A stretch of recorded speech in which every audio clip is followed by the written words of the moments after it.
নমস্কাৰ পুনৰ এটা শিক্ষামূলক ভিডিঅ' লৈ মই অপৰাজিতাই আকৌ আপোনালোকৰ মাজলৈ আহিছোঁ। আজি আচলতে মই পূৰণ নেওতাৰ তিনিৰ ভাগটো কেনেদৰে মনত ৰাখিব পাৰি তাৰ এটা সহজ উপায় দিবলৈ ওলাইছোঁ। আশা কৰোঁ ভিডিঅ'টো চাই ভাল পাব। যদি ভাল পায় তেতিয়াহ'লে এটা লাইক আৰু কমেণ্ট কৰি দিব বুলি আশা কৰিছোঁ। এতিয়া আহক ভিডিঅ'টোৰ মাজলৈ।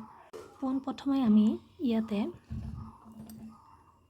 0 0 0 ইয়াতে 1 1 1 ইয়াতে 2 2 2 এনেকৈ দিব লাগিব। তাৰপিছত এতিয়া ওলোটাকৈ 1 2 3 4 5 6 7 8 9 আৰু এতিয়া এইটো সংখ্যাটো ইয়াতে ওলোটাকৈ লিখি দিওঁ। 0 3 আছিল, ইয়াতে 3 0 এনেকৈ লিখি দিওঁ। এতিয়া 3 1 গুণ 3 3 2 গুণ 6 3 3 গুণ 9 3 4 গুণ 12 3 5 গুণ 15 3 6 গুণ 18 3 7 গুণ 21 3 8 গুণ 24 3 9 গুণ 27 3 9 গুণ 30